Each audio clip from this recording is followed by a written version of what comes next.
Bonjour et bienvenue à tous. Je suis ravi de vous accueillir pour explorer ensemble l'histoire et l'évolution des expositions universelles.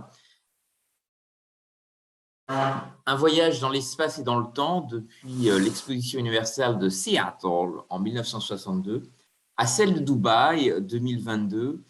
Interroger ensemble quels miroirs territorial et industriels peuvent guider ces grands rendez-vous pour Nantes demain. Je vous remercie pour votre participation. Ce temps d'échange est organisé en partenariat avec la Maison des États-Unis à Nantes,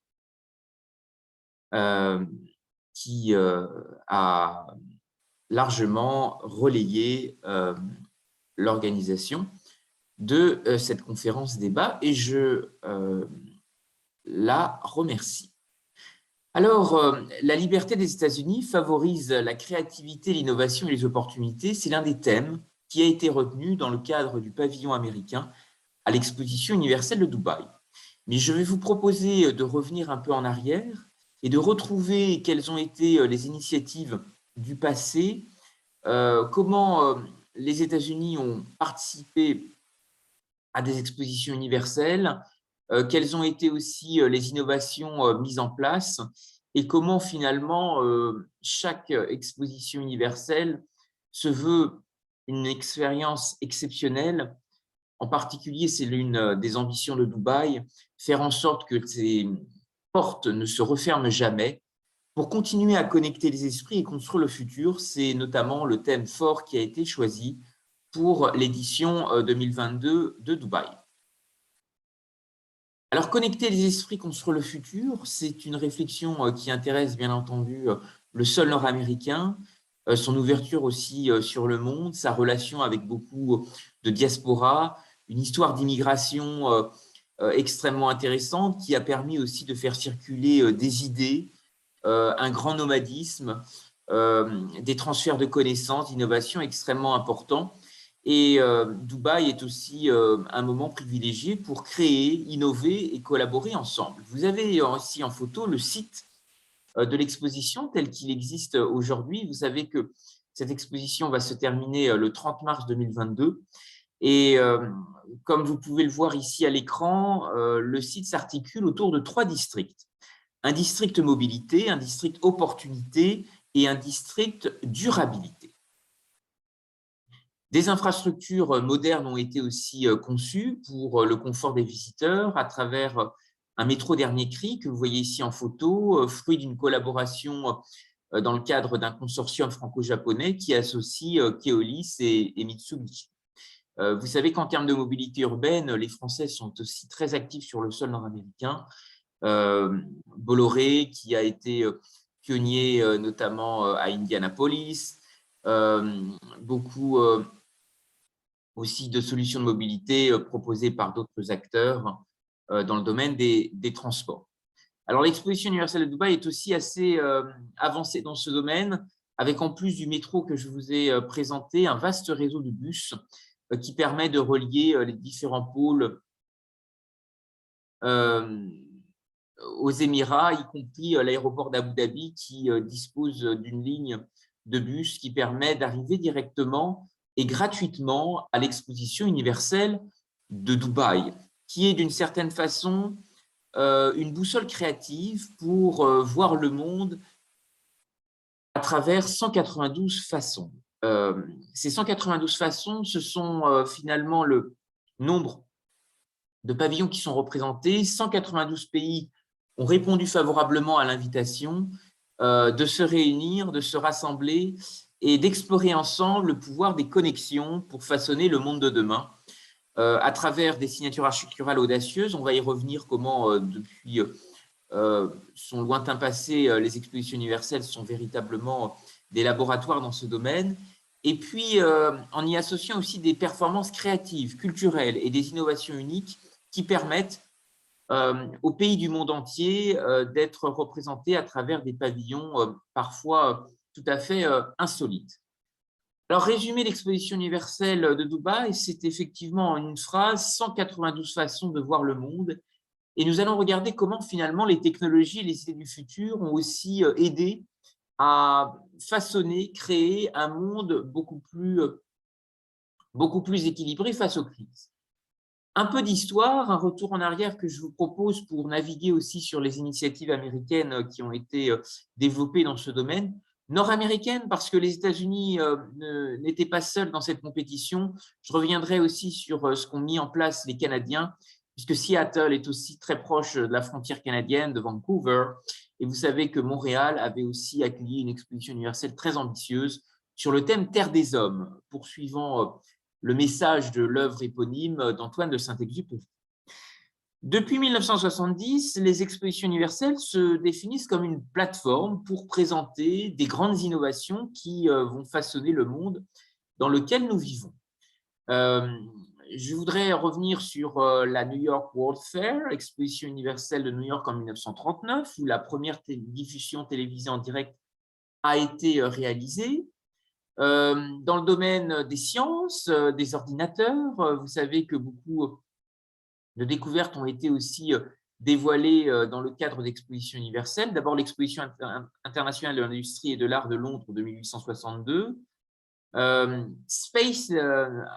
Space Needle, Century 21, donc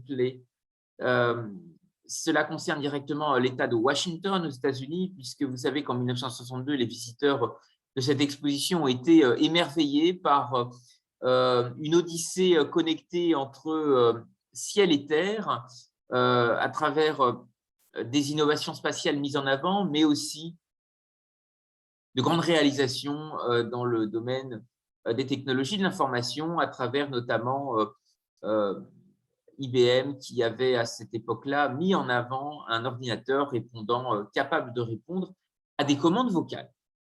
Les téléphones aussi, qui ont fait leur première démonstration d'abord à l'exposition universelle de Philadelphie en 1876, et puis c'est celle d'Osaka en 1970 qui a offert aux visiteurs la première occasion de découvrir ce que la technologie des téléphonies mobiles avait à offrir. Ces rendez-vous sont aussi des moments de cultiver de l'innovation alimentaire et en particulier de nombreuses expositions universelles ont ravi les papilles des visiteurs en faisant justement leur début. Et je voudrais à ce titre mentionner le cas du popcorn et du ketchup à l'occasion de l'exposition universelle de Philadelphie en 1876. Revenir aussi sur l'exposition universelle de Saint-Louis dans le Missouri en 1904, où les visiteurs qui faisaient visiblement beaucoup de queue pour visiter les différents pavillons du monde entier qui étaient représentés, ont eu le bonheur de découvrir pour la première fois des cônes de crème glacée qui ont été justement, qui ont fait leur début à l'occasion de cette exposition universelle. Alors, ces grands moments sont aussi l'occasion de célébrer des audaces architecturales, de grandes signatures et bien sûr, tout le monde a en esprit la Tour Eiffel à Paris. Et je voudrais vous indiquer que cette Tour Eiffel, en tous les cas, son audace créative n'a pas tout à fait disparu puisque le 22 février dernier, la consul de France à Dubaï, Nathalie Kennedy, a inauguré l'escalier originel de la Tour Eiffel que vous voyez ici en photo dans un parc. Le parc Al-Forzan, qui est un lieu de verdure, de fraîcheur pour l'ensemble des visiteurs de l'exposition universelle de Dubaï, en présence de nombreuses personnalités que vous voyez ici à l'écran. Et cette pièce originelle avait été inaugurée pour la première fois en 1889, à l'occasion de l'exposition universelle de Paris, et avait été transmise par Gustave Eiffel à l'un de ses amis, Jeanne Adore, qui était un négociant dans le commerce du thé établi à Marseille et qui a établi et développé de nombreuses relations dans le Levant, en relation aussi avec de nombreuses places de commerce au Moyen-Orient. Et il existe encore aujourd'hui une marque de salon de thé, Jeanne à Paris, qui entend toujours illustrer cette grande amitié. et a voulu sponsoriser cet escalier originel de la Tour Eiffel qu'il est possible aujourd'hui de voir à Dubaï. Ce qui montre à quel point les expositions universelles peuvent faire voyager des idées, faire connecter aussi des hommes, des marchands de paix et de prospérité. Alors, de nombreuses structures historiques sont encore visibles aujourd'hui ou ont témoigné du passé prestigieux des expositions universelles. Je voudrais vous parler notamment de la première, qui a été celle de Londres en 1851 et qui s'est matérialisée à travers le Crystal Palace que vous avez ici en photo. Nous avons à Paris un très grand emblème qui est la Tour Eiffel, qui n'a pas été populaire immédiatement, et certains avaient fait campagne pour son démantèlement, je vous le rappelle, après la fermeture de l'exposition en 1889. Aux États-Unis, il existe aussi un certain nombre de témoignages. Je veux à ce titre vous mentionner certains d'entre eux. La Grande Roue à Chicago en 1893. Nous avons aussi en Europe l'Atomium à Bruxelles, qui était aussi une référence architecturale très forte par rapport à l'atome en 1958. À Seattle, sur les côtes du Pacifique, eh bien, c'est Space Needle que vous voyez ici en photo, qui était un emblème extrêmement fort de Century 21, l'exposition universelle de Seattle de 1962, et qui se définissait comme une flèche de très grande hauteur avec un restaurant panoramique, un restaurant tournant à son sommet, qu'il est possible toujours aujourd'hui de profiter et qui offre une vue panoramique exceptionnelle sur la ville de Seattle et le Puget Sound aux États-Unis. Aujourd'hui, à Dubaï, il y a une place centrale qui s'appelle Hawazen Plaza et qui se définit comme un dôme autoportant et qui est une pièce centrale qui va rester un élément emblématique du district 2020. Ce district 2020, c'est le quartier, le nom du quartier qui sera maintenu à l'issue de l'exposition universelle de Dubaï qui se termine le 30 mars prochain. Alors, le pavillon américain à Dubaï est intéressant. Il se veut véritablement l'illustration d'une société américaine dynamique et toujours changeante. Cette société américaine entend façonner le monde moderne et soutenir la liberté et la prospérité pour tous. Vous avez ici quelques images de ce pavillon extrêmement dynamique qui accueille de nombreux visiteurs aujourd'hui et que j'ai eu la chance de visiter dans le cadre d'un voyage d'études. Vous avez ici une image un peu floue, mais qui vous montre aussi le décor nocturne, puisque vous savez que l'exposition universelle à Dubaï permet aux visiteurs de profiter aussi de l'ensemble des pavillons, y compris jusqu'à minuit. Et le thème traduit en anglais de ce pavillon se définit de la manière suivante: Life, Liberty and the Pursuit of the Future. Le terme pursuit est assez intéressant parce que il faut le voir dans la culture nord-américaine comme un élément d'avancement extrêmement important.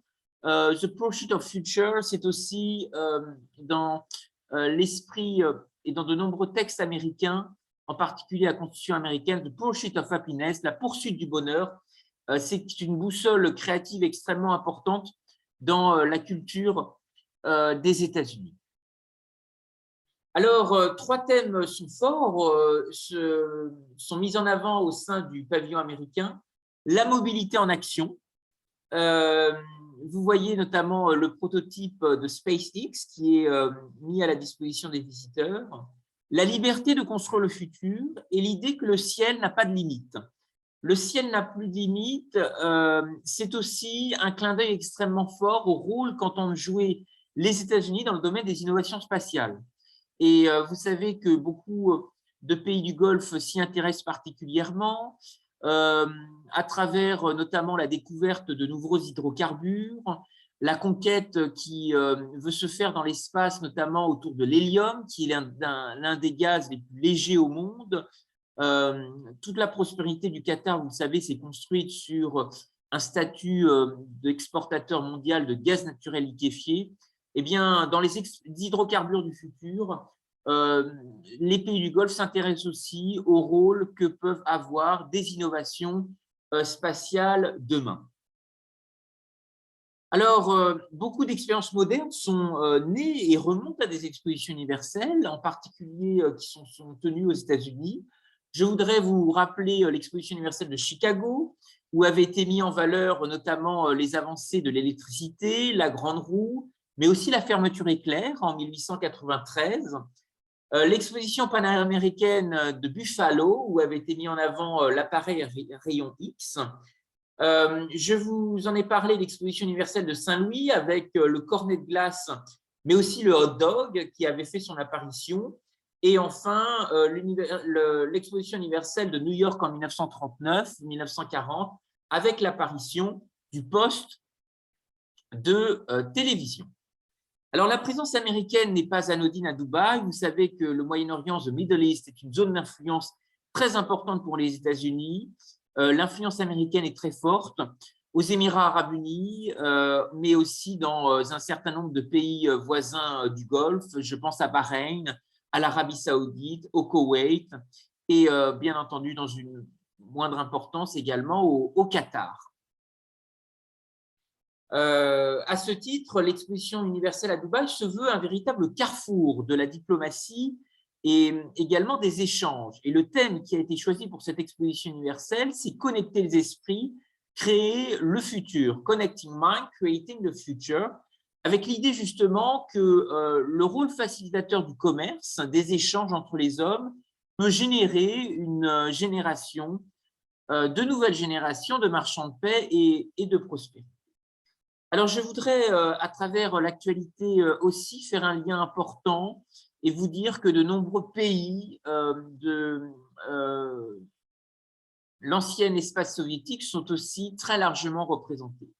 Et vous dire que l'Ukraine a également un pavillon qu'il est possible de découvrir et qui met en avant des innovations scientifiques remarquables. Figure notamment au pavillon Ukraine de l'exposition universelle de Dubaï un vélo électrique pouvant parcourir 380 km/h après une seule charge, une impression 3D pour la céramique et également des stores solaires capables de générer de l'énergie.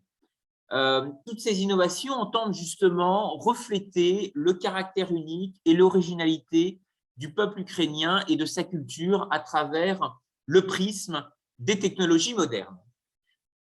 L'Ukraine a été un grand grenier à blé de l'Union soviétique et à ce titre, le pavillon ukrainien présente un champ créé à partir de vrais épis de blé, mais également de nano-blé et de blé numérique, voulant démontrer symboliquement justement le mouvement de l'Ukraine vers l'avenir en harmonie avec la nature et le progrès technologique. Et la thématique du pavillon ukrainien à l'exposition universelle de Dubaï est le suivant. En anglais, se définit à travers la formule suivante, Smart Ukraine Connecting Dots. Ukraine intelligente, connecter les points. Et ce pavillon va organiser un programme de divertissement comprenant à la fois des défilés de mode, des séminaires thématiques et des performances créatives. Alors, en naviguant à travers justement la contribution nord-américaine, la visibilité aussi de l'Ukraine à l'exposition universelle de Dubaï, je vous propose d'aller plus loin parce que l'une des grandes innovations de l'exposition universelle de Dubaï a été de mettre en valeur un pavillon des femmes et qui est notamment dédié à un voyage sur l'impact des femmes pour créer un monde meilleur. Ce pavillon est le fruit d'un partenariat avec un grand joaillier français qui est Cartier. La présence de Cartier dans les pays du Golfe n'est pas anodine, en particulier à Dubaï, puisque vous savez que cette région du monde a un très grand passé, notamment autour de la perle. Vous savez que dans le Golfe Persique, il y a eu un passé maritime extrêmement riche autour des pêcheurs de perles. Et au milieu du 19e siècle, le commerce de la perle était à ce point florissant qu'il a permis à certains bijoutiers français reconvertis dans l'immobilier de transformer l'avenue des Champs-Élysées et certains de ces hôtels particuliers pour en faire ce qu'ils sont aujourd'hui.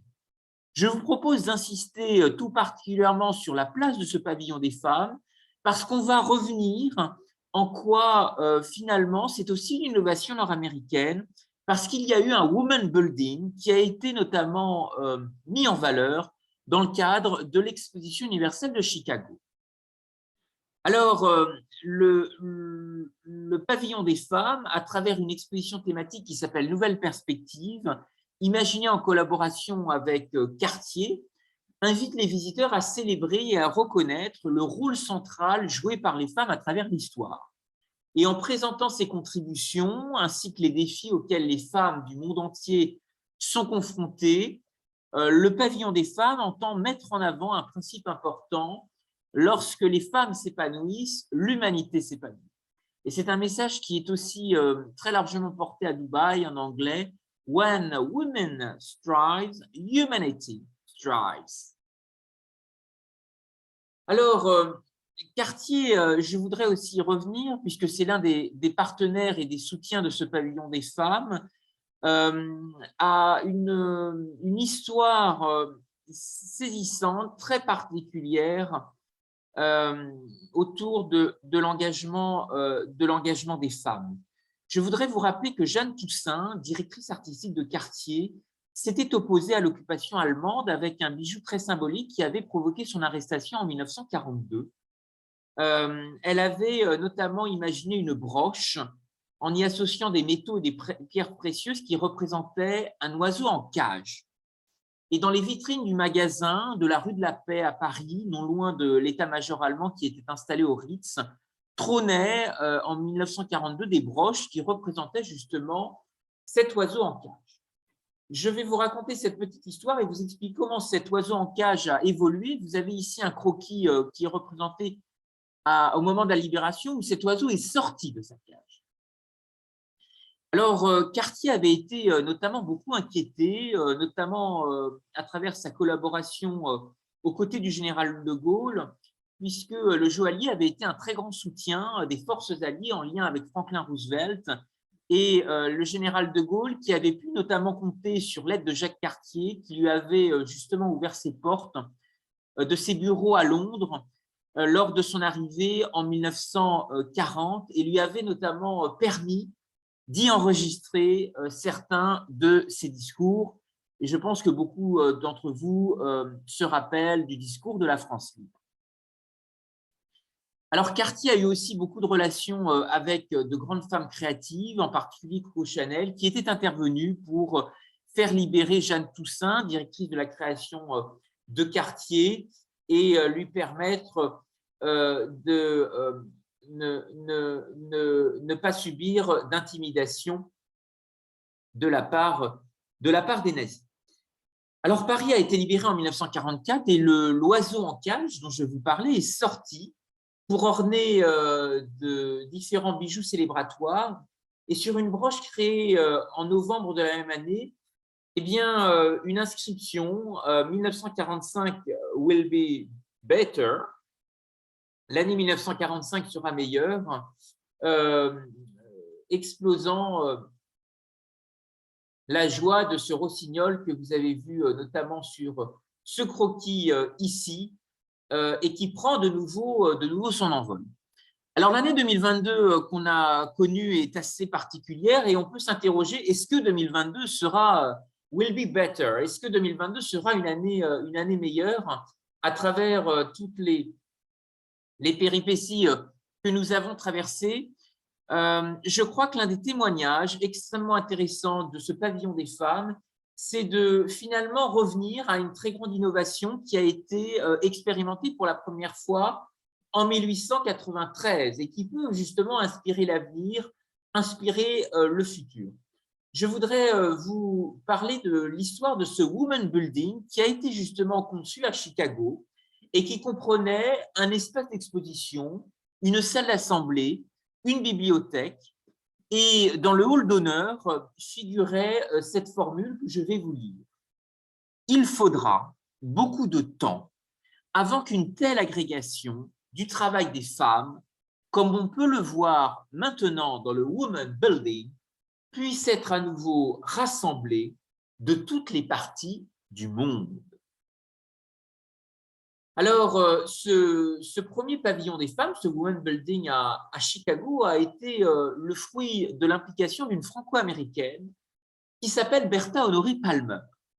elle a mobilisé de nombreuses militantes à Chicago pour faire pression et notamment impliquer la ville dans la reconnaissance d'une place consacrée aux femmes et notamment suggérer la création à l'époque d'un Women's Department for the Fair, d'un département des femmes, et la mobilisation de l'ensemble de ces femmes militantes était notamment très vaste et une mobilisation très diverse, puisqu'elle impliquait à la fois des femmes impliquées dans la philanthropie, l'éducation et la lutte pour le droit de vote.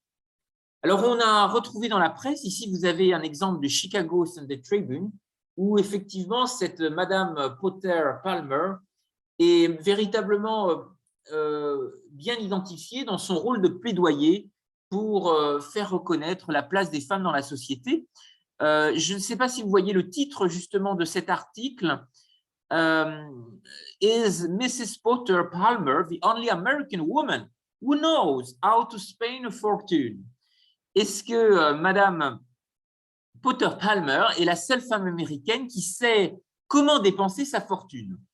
Et vous voyez qu'elle a énormément bataillé, défendu la place des femmes dans les médias et mis en avant le rôle aussi essentiel de la philanthropie en matière d'entraide, en matière de mécénat de compétences et sa visibilité dans les médias nord-américains est tout à fait intéressante. Alors, elle était issue d'une famille d'origine française, femme d'affaires, philanthrope, mécène et collectionneuse d'art américaine. Son arrière-grand-père, Jean-Antoine Honoré, possédait la première ligne de bateaux à vapeur reliant Louisville à la Nouvelle-Orléans, et son père, Henry Hamilton Honoré, a été un riche promoteur immobilier. Très vite, la famille s'est installée à Chicago et elle a pu recevoir une éducation très soignée et notamment se marier avec un riche commerçant de la ville. Avant le pavillon des femmes, avant le Women Building, je voudrais aussi vous parler peut-être de sources d'inspiration qui ont amené à ériger ce pavillon. Vous dire qu'il existe toujours à Chicago un hôtel historique qui, je crois, appartient au groupe Hilton, qui est le Palmer House, et dans lequel s'est déroulé de nombreuses découvertes et innovations.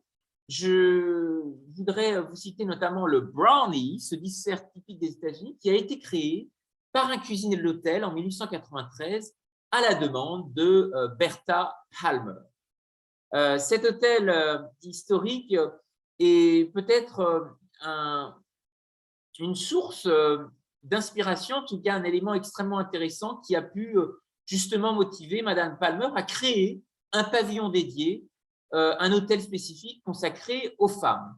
Ce que vous voyez ici en photo, c'est le Women Building qui avait été conçu à Chicago à travers une architecture classique tout à fait intéressante. Ce Women Building de Chicago a été le fruit d'une émulation collective très intéressante. 14 femmes architectes ont soumis un projet et le conseil des architectes a sélectionné comme projet final celui de Sophia Hayden. Ce Women Building contenait des expositions de travaux de femmes dans différents domaines, allant des beaux-arts, des arts appliqués, de la littérature, de la musique, aux sciences et également à l'économie domestique. Et une annexe de ce pavillon avait également été consacrée, le pavillon des enfants, qui présentait justement les meilleures pratiques nord-américaines en matière d'éducation. Voici toujours en photo ce fameux pavillon, ce pavillon des femmes, et vous dire qu'il a inspiré le monde parce qu'une grande aristocrate danoise, Sophie Oxholm, a voulu organiser une exposition des femmes à Copenhague, ayant vu le pavillon de Chicago. Et cette exposition aura lieu en 1895, ce qui montre à quel point finalement les expositions universelles font circuler des idées, des talents, des inspirations, et c'est véritablement l'expérience que je vous recommande de faire en allant à Dubaï, parce que c'est véritablement 192 façons de voir le monde, à travers des pavillons du monde entier qui sont représentés et qui vous offrent des retours d'expérience exceptionnels et qui peuvent vous donner aussi des envies, des idées de voir et de façonner le monde de demain. Alors, le pavillon américain à Dubaï porte un message très fort, l'idée que la liberté favorise la créativité, l'innovation et les opportunités. Les opportunités, beaucoup d'expositions américaines ont voulu être à la pointe et annoncer également de grands changements en matière de mobilité, de nouveaux flux d'échanges. Vous avez ici le guide officiel de l'exposition Panama California, qui s'était déroulée en 1915 à San Diego. Et cette exposition universelle a été une grande réussite pour souligner à la fois l'ouverture à l'époque du canal de Panama et faire connaître San Diego comme un grand port américain sur la route des navires circulant vers le nord-ouest des États-Unis, après justement le fameux passage du canal nord-américain, qui est une grande entreprise franco-américaine à travers la contribution de Ferdinand de Lesseps. Alors, revenons peut-être un peu sur Seattle, ville jumelée à Nantes. Vous avez ici en photo Space Needle. L'exposition universelle de Seattle, la World Fair, s'appelait Century 21 et elle s'est tenue du 21 avril au 21 octobre 1962 et plus de 10 millions de visiteurs ont pu découvrir. C'est un chiffre extrêmement important. Je voudrais vous dire alors que dans le contexte Covid, l'exposition universelle de Dubaï a atteint à peu près 6 millions de visiteurs. Celle de Paris, je vous laisse imaginer un chiffre. Ça a été 40 millions. Un chiffre extrêmement important. Alors, l'exposition de Seattle a encore des traces aujourd'hui dans l'espace urbain à travers un certain nombre de parcs publics qui existent encore aujourd'hui, des signatures architecturales hors du commun, en particulier Space Needle, et puis l'une des réussites qu'on peut sans doute souligner au-delà des infrastructures qui ont été imaginées, le Seattle Center Experience Music Project, un certain nombre de pavillons et de centres des congrès qui ont été créés à cette occasion. Century 21 a été une exposition bénéficiaire, ce qui n'a pas été le cas de l'exposition des femmes qui avait été organisée à Copenhague. Cette aristocrate danoise qui était revenue de Chicago et qui avait visité le Women's Building a malheureusement terminé sa vie criblée de dettes, et ce qui montre qu'il y a un exercice extrêmement difficile à réaliser dans à la fois l'attractivité de ce genre de manifestation. Ça a été l'un des défis de la candidature française à l'exposition universelle de 2025, qui malheureusement avait été dans un premier temps soutenue par l'Élysée à l'époque de François Hollande et retoquée par les cabinets du Premier ministre à Matignon, Édouard Philippe, qui trouvait que l'équilibre financier du projet était malheureusement beaucoup trop fragile. Et c'est peut-être le défi des prochaines expositions universelles avec les restrictions de circulation que l'on connaît et peut-être d'autres crises qui pourraient fragiliser notre mobilité et nos déplacements. Comment faire de ces expositions des événements à nouveau fédérateurs et qui soient pleinement pérennes et stables dans leur budgétisation. Seattle, vous le savez, était à 2 pas de la frontière canadienne, et Vancouver, qui n'a pas accueilli l'exposition universelle, a été une puissance accueillante d'un autre événement qui a été les Jeux olympiques d'hiver et qui avait aussi donné beaucoup de rayonnement aux régions respectives. Alors, quid de Nantes demain? Comment Nantes peut se positionner dans ces grands événements? Quel rôle peut jouer la Cité des Ducs? Comment la ville de Jules Verne peut avoir demain un rôle de boussole créative? Alors, la candidature française à l'exposition universelle de 2025 a été, vous le savez, retoquée par Édouard Philippe lorsqu'il était à Matignon. Néanmoins, vous savez que la France va accueillir en 2025 les Jeux Olympiques à Paris, qu'un certain nombre de villes seront des puissances accueillantes, à la fois notamment terre d'accueil des épreuves nautiques. Un certain nombre de délégations sportives viendront s'entraîner en amont en France, ce qui amène un certain nombre de villes à proposer aussi leurs infrastructures. À Nantes, en 2023, c'est la Coupe du monde de rugby qui va aussi faire rayonner la ville. Et peut-être que 15 jours, une exposition universelle aussi se déroulera, espérons de nouveau, en France. Alors, je voudrais vous parler un peu de l'avenir, et c'est peut-être là où Nantes peut jouer aussi un rôle à travers d'abord la candidature italienne pour accueillir une exposition universelle à Rome. La ville éternelle voudrait effectivement être puissance accueillante de l'exposition universelle de 2030 autour du thème « L'éternelle révolution ». Il va s'agir de réfléchir à l'approche et à la construction de smart cities dans des logiques de verticalité.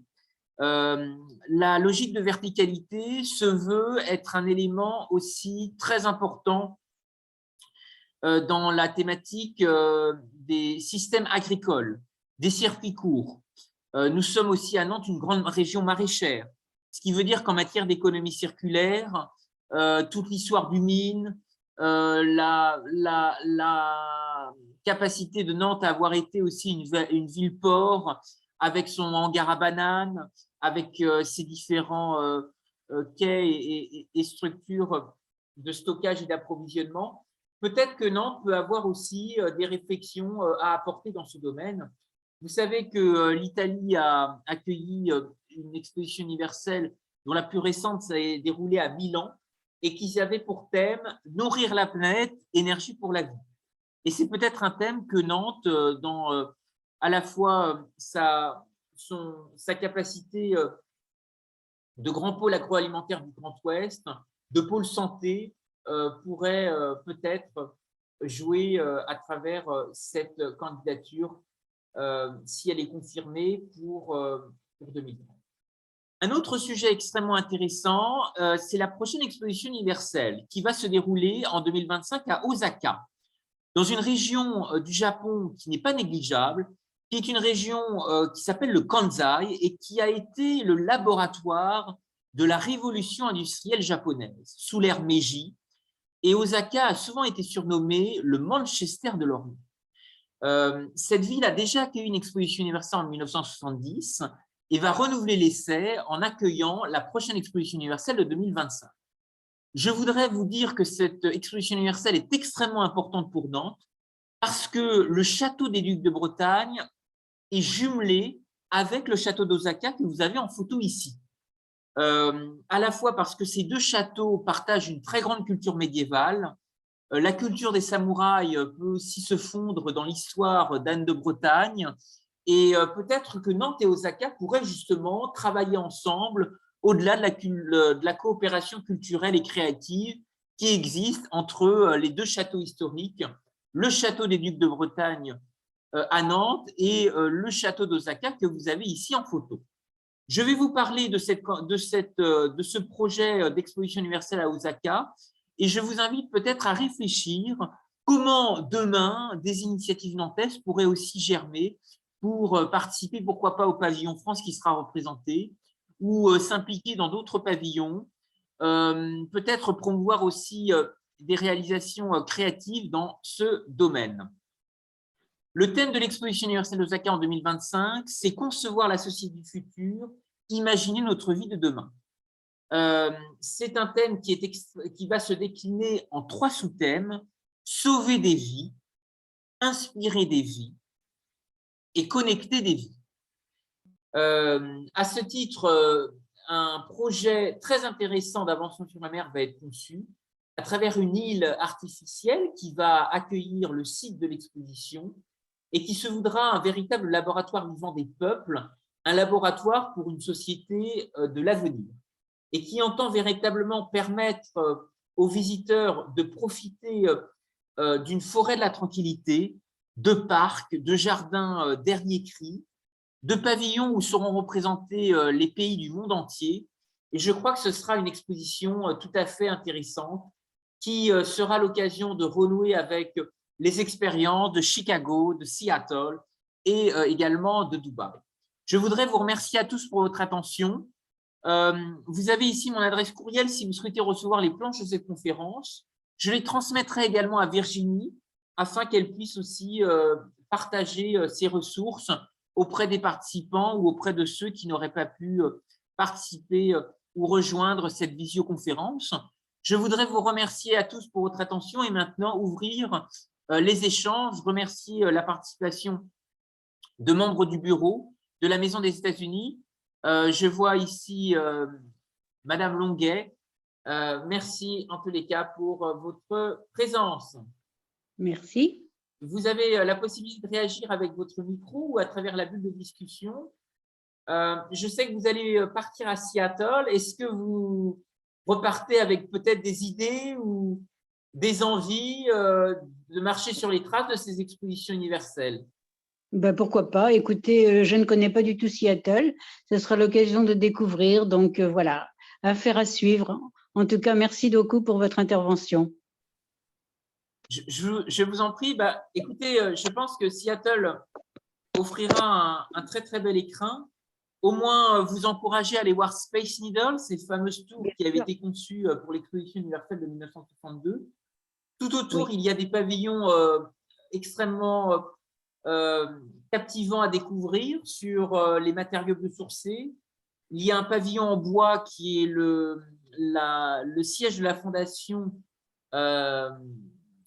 Bill and Melinda Gates, qui apporte aussi des témoignages extrêmement intéressants sur l'éducation, les grands défis de l'éducation du futur. Est-ce que Virginie, qui est aussi là, veut peut-être réagir ou a participé à des expositions universelles par le passé? Alors,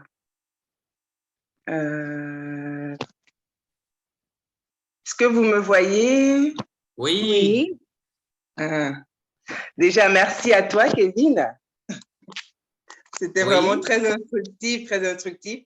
Non, malheureusement, je n'ai pas eu l'occasion de participer encore aux expositions universelles, mais effectivement, j'y veillerai pour les années à venir.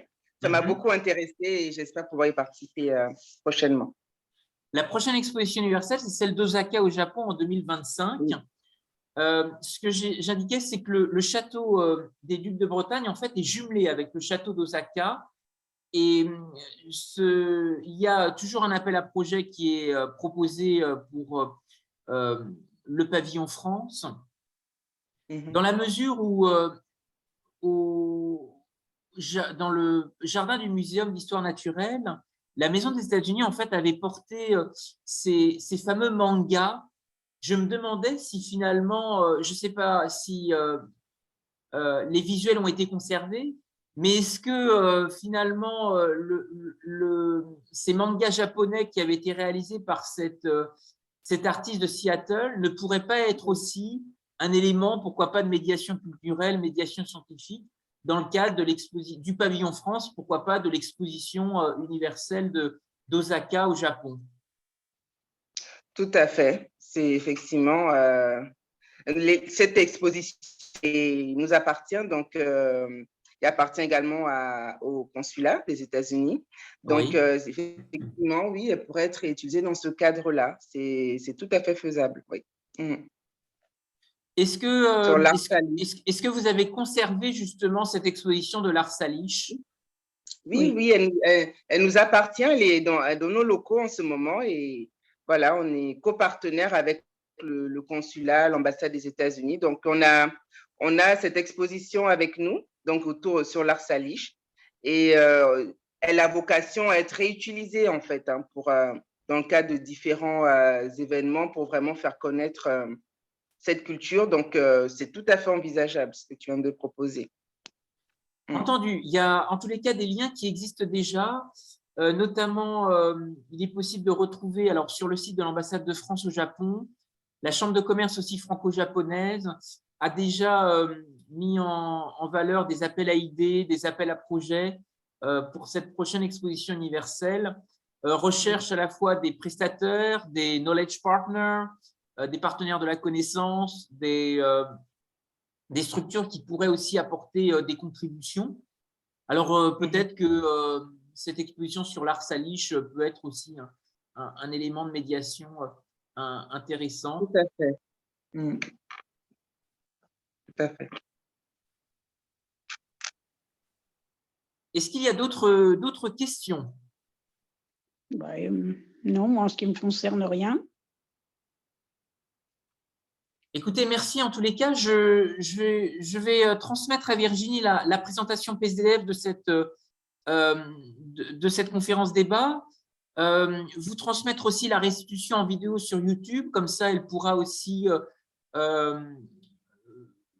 susciter et enrichir les sphères de réflexion de nos membres.